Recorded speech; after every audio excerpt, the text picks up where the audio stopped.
Welcome to Eye on the Illini. It's IlliniGuys Halftime Live. Mike Kegley, Steve Sturm, along with Kedrick Prince. We are talking about a half that, well, let's face it.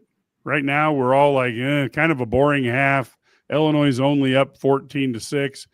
But guys, we're all old enough that we remember games that we would have basically sacrificed our parents to have Illinois be as close as 14-6 in a football game in the fall, especially this late in the year. Ked? Oh, I'm sorry. My fault. I'm telling you, this was like watching the basketball team play last night. And what's sad, we all talked about it before we got on the air. The bad call. What was I think it was Clement. That Yeah. changed that changed the momentum. It's just not a interesting game, and these are the kind of games that come to bite you.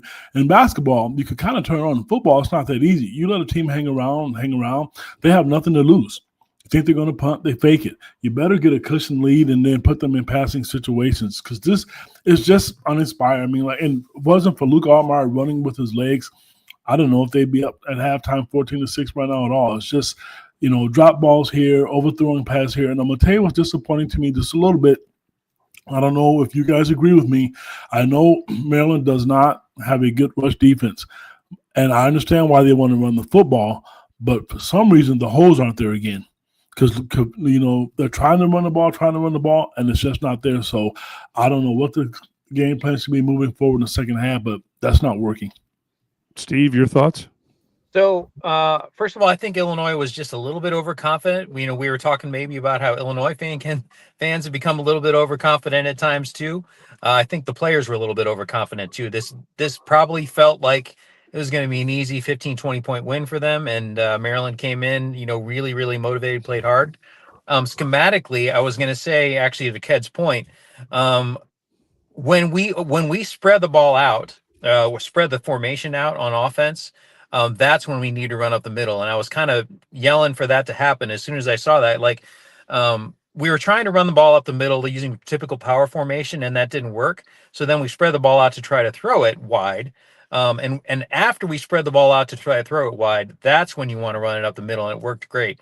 But I hope that's not going to continue in the second half. So obviously we're going to have to adjust some other way. Probably deep throws in the middle is what I would look for, which is not like one of our favorite things. I know we try to be a little bit more conservative than risking, turnovers by throwing it deep in the middle, but that's what I would go for next if it were me. Well, it'd be interesting to see. We're going to have to adjust a little bit more.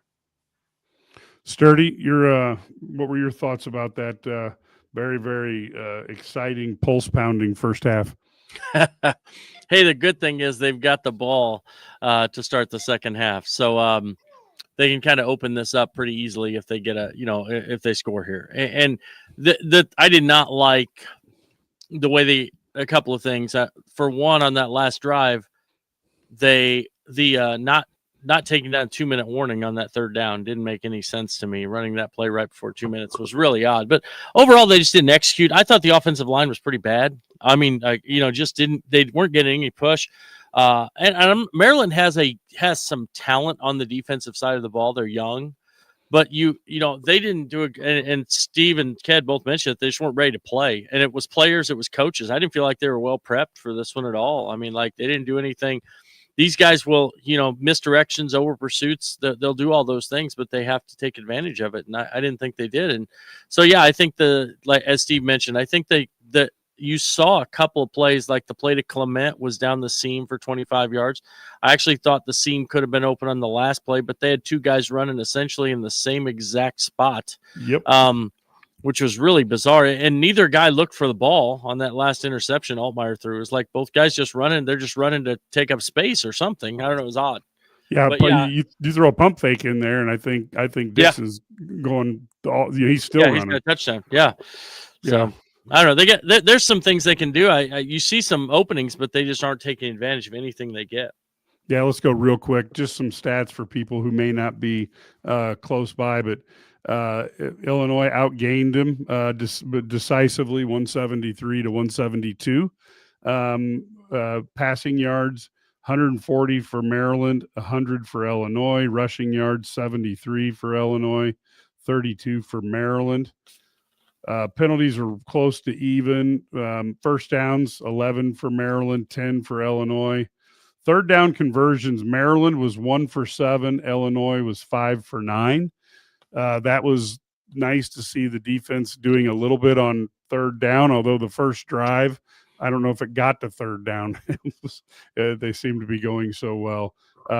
39 plays for Maryland, 36 for Illinois. 4.4 yards per play for Maryland, 4.8 for Illinois. A lot of things going literally almost every statistical category looks pretty good in terms of that. Between the two of them, very similar. I would like to see, the funny thing is there have been 2 or 3 runs where I thought we were one move away from getting some big yardage, but that seems to be the story of the rushing for Illinois this year. Well, another thing, Mike, we've talked about the offense, and I know the last few weeks, the defense has taken a hit. And, so far, after the Washington debacle, Rutgers, they look better on defense, and today they look a lot better on defense. Different schemes and getting pressure on the quarterback, and I think the coverage is better. I think they're tackling better.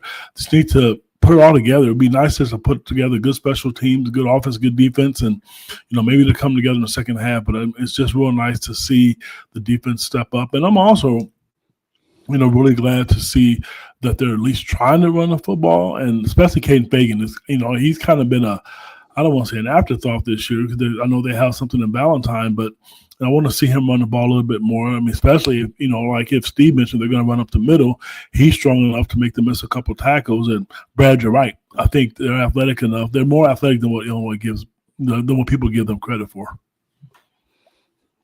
Steve? Yeah, so I was gonna, speaking to offense, I do agree. Yes, like Caden Fagan and Illinois in general is more athletic than people think.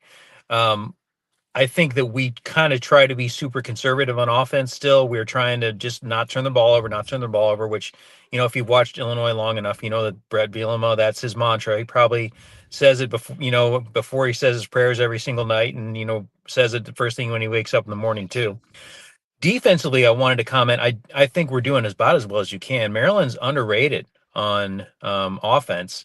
I don't think, people look at the record and they see it. They haven't really had any quality wins, and they they probably assume that Maryland is just not that great a team. And they're not that great a team, but on offense, they're dangerous. There's a lot of NFL players on that offense. They're not necessarily ripe. They're not necessarily, stars right now, but there's a lot of good talent there. I think that we're playing really conservatively on defense, and it's perfect. You don't want to make a mistake against them. You want to stay in your rush lanes, which we're doing great so far, and still pressuring while staying in the rush lanes, and then not taking any risks among the defensive backs, I think has been helpful too. Like we're playing that inside out secondary defense that we still really like, but we have safeties over the top every time too. It's been perfect. I was a little bit afraid that when it was tight early that we'd take some risks, and we didn't. And I'm very, very happy about that. I just want to see more of the same in the second half. They're looking great. The defense is looking great so far. Brad? Yeah, I agree with everything they said. The one thing I would like to see is them. I just don't like when they just line up and they run a delay up the middle on offense. If you don't get the ball going downhill, it's not a quick hitter. It's just like a slow developing play. Their offensive line can't hold their blocks that long. They just can't. And they're, so it's almost, I think they need to run, some quick hitting things. They got to, or they run, where Luke can run. Luke's gotten openings. You saw that on the last drive. Actually should have been a first down if the holding call was, he kind of held on, but it was behind the play. It was pretty much irrelevant. He would have had another first down. They'd have probably gone in and gotten a field goal there, I would guess. So I think you can get those, but I just want to see more of that. I want to see more, getting the ball. And they've used Hank Beatty as a decoy so much on offense right now. At some point, they need to give him the ball on one of those plays because, right now the defense is going with him, but eventually they're going to say, hey, don't go with that guy. He's just a decoy. It's going to, because they're flying with him, and you can see that many of their successful plays are when they use him as running through the backfield and things like that. So, I would like to see the offense kind of turn it up a notch, because this is and because Maryland, they're scary at times. I mean, they had some openings there, and the quarterback missed some throws, and he's mobile. They kept him in the pocket for the most part, and that's going to be a key, I think, down the stretch, is making him beat you with his arm. But I would like to get some distance by the offense, kind of turn it up, because then that puts a ton of pressure on their offense to move the ball with the pass. Yeah, I got to give a shout out to both quarterbacks. Malik Washington made a completion there at the end of the half when he literally had to get the ball past Gabe Yakus. I thought he was going to be nothing but a stomp print after that, which was great. And then you have Luke darn near killed one time that he should have been sacked. These quarterbacks are staying in there and really doing a lot of work. I tend to look at them and say, all right, well, at least you can see these dudes are invested in trying to win. Ked, what do you want to see out of Illinois this half? One thing is like what Steve said. I want to, and Brad both mentioned, I want to see them come out and assert the offense.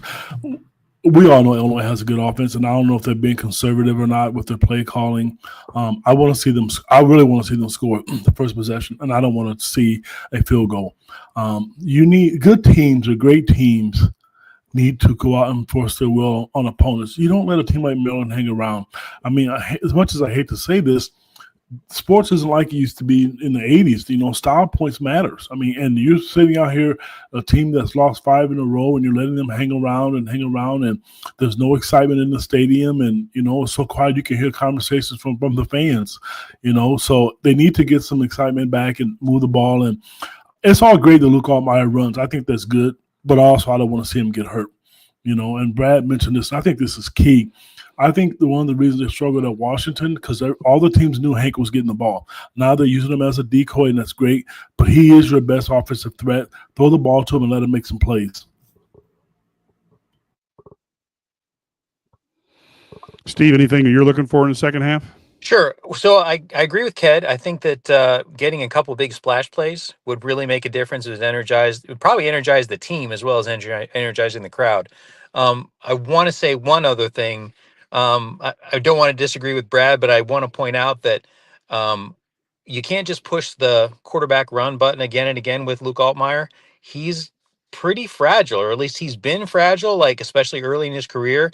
I know he's added weight and all that stuff, but boy, every time he takes off to run, I hold my breath just a little bit, because sometimes he comes up limping, and I just don't want him to get affected down the line. I realize we're not going to be in the CFP or anything, but this season takes a hard left turn if he doesn't play the next 2 weeks. We were talking before we came online. Northwestern and Wisconsin are not easy wins. And if we don't have Luke Altmaier, those are going to become very, very tough games for us. So I want to see him make big plays, obviously, but I kind of hope that we focus on him not getting touched. So.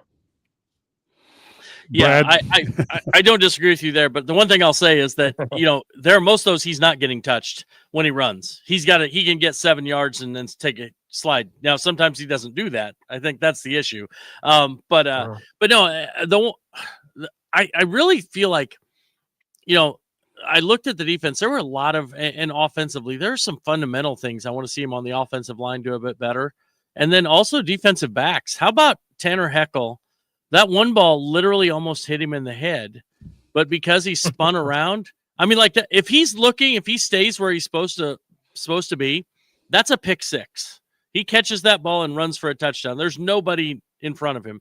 So I just want to see him clean some of that stuff up and just because if you're solid in those areas, you're going to be fine against Maryland, and it's going to help you next week, because like Steve mentioned, Wisconsin's defense, although their offense is not great, their defense has been pretty good of late. And the same with Northwestern. They did a great job against Michigan. They're just, they're battling. These teams are playing tough and battling these last few weeks. And they're going to need also the Northwestern needs one more win to get bowl eligible. So they're playing for a lot right now.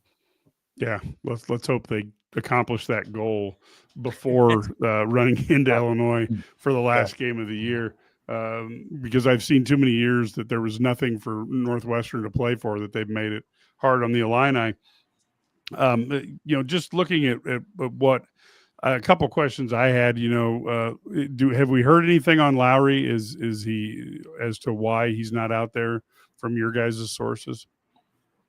I've not heard. I don't know about Mike and Brad and Steve. I've not heard anything. Okay. No, so I thought he was still injured. Okay. But that was the last I heard. Yeah. Of course, like I said, Brett's great at not making sure it's a little bit, nebulous on who's where. Like I said, I do feel like, and you say this all the time, I feel like Valentine and Fagan have both been really close to having big runs. Maybe we'll see a tired Maryland team give one or two of those up in the second half. The other question I got for you guys is, it's really strange, but the disease that I'm going to describe started in the NFL, and now it's down to the college level, where it's really hard to figure out what a catch is anymore. And it just really strikes me that when Hudson Clement, well, that was not a catch. I guess I didn't understand that very much, and you have to wonder, as a player out there, you got to be going like, well, and what about the interception? Yeah, but which was the same as that, And balls underneath him. His hands aren't on the ball at all. So yeah. I don't know. Yeah, I found that to be a little bit crazy too. After the game, we're going to be live again, folks, but we will be on the STL Sports Central YouTube page, along with the stuff on Twitter. So please make sure that you get there. And of course, if you can do us a favor and like and subscribe to the Illini Guys Twitter page, that is great. You get to see some of the unique camera work that Brad and I are famous for.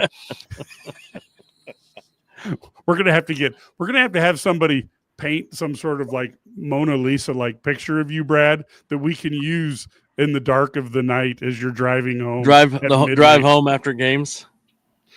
Yep. Because we've actually seen with Steve, we've got to see the sundown in Central Illinois through his car because it's gotten darker. And I'll just tell you guys, it's even hit here. I mean, yesterday it only got up to 82. So I mean, it is winter. There's a chill in the air. Must be nice. Yeah. Yes. All right, thanks, Mike. But I like to spread joy whenever I can. So, folks, we will be back after the half. If you think this was a whiny one, if Illinois doesn't win this, you're going to hear whining like you haven't seen for a while. But the cool thing about Underwood and Bielema is we're getting into this thing where we complain about wins because they're not artistic enough. That's a good place to be as a fandom. First world problems. Exactly. So we will be back. Until then, go Illini.